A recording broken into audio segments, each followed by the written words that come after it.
মার্কিন যুক্তরাষ্ট্রের ট্রাম্প প্রশাসনের অধীনে বাংলাদেশের সাথে যুক্তরাষ্ট্রের প্রথম বাণিজ্যিক সম্পর্ক স্থাপনের বার্তা এলো ট্রাম্পের দেশ থেকে। তরলীকৃত গ্যাস আমদানির চুক্তি করেছে ডক্টর মোহাম্মদ ইউনূসের সরকার। এই চুক্তির আওতায় প্রতি বছর অন্তত ৫ মিলিয়ন মেট্রিক টন এলএনজি আনবে বাংলাদেশ।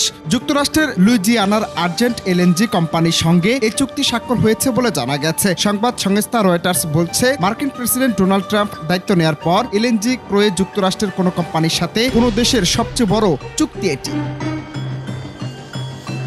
ক্ষমতা গ্রহণের পর থেকে ডোনাল্ড ট্রাম্প বেশ কয়েকটি নির্বাহী আদেশ দিয়েছেন। এসব পদক্ষেপের মধ্যে যুক্তরাষ্ট্রের জ্বালানি বিভাগে এমন লাইসেন্স স্থগিত আদেশ প্রত্যাহার করা অন্তর্ভুক্ত, যা সেই দেশের দেশগুলোতে সুপার কোল্ড গ্যাস রপ্তানিতে যুক্তরাষ্ট্রকে অনুমতি দেয় সেসব দেশের সঙ্গে যুক্তরাষ্ট্রের মুক্ত বাণিজ্য চুক্তি নেই। মূলত যুক্তরাষ্ট্রের এলএনজি রপ্তানি বাড়ানোর লক্ষ্যে ট্রাম্প এই পদক্ষেপগুলো নিয়েছেন। যুক্তরাষ্ট্রের এনার্জি ইনফরমেশন এজেন্সির তথ্য মতে, যুক্তরাষ্ট্রের ইতিমধ্যে বিশ্বের বৃহত্তম এলএনজি রপ্তানিকারক দেশ এবং ২০২৮ সালের মধ্যে এর সক্ষমতা দ্বিগুণ হওয়ার প্রত্যাশা করা হচ্ছে। যদি লুইজিয়ানায় পোর্ট ফোরশনে আর্জেন্ট এলএনজির প্রকল্পটি সম্পন্ন হয়, তবে এর কার্গোগুলো বাংলাদেশ রাষ্ট্রায়ত্ত জ্বালানি সংস্থা পেট্রোবাংলার কাছে বিক্রি হতে পারে বলে চুক্তিতে উল্লেখ করা হয়েছে।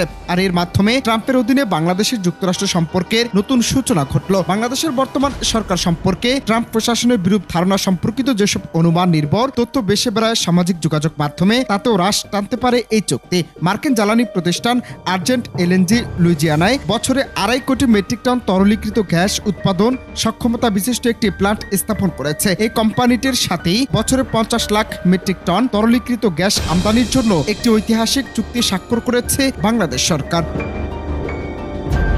বাংলাদেশ জ্বালানি চাহিদার জন্য দীর্ঘমেয়াদী সমাধান খুঁজছে এবং এলএনজির ব্যবহার বাড়ানোর দিকে জোর দেওয়ার চেষ্টা করছে। তবে দেশটির মূল্য সংবেদনশীল এবং ২০২২ সালে যখন রাশিয়া ইউক্রেন যুদ্ধের কারণে এলএনজির মূল্যের ঊর্ধ্বগতি ঘটে, তখন সস্তা কয়লা ব্যবহারের দিকে ঝুঁকতে বাধ্য হয়।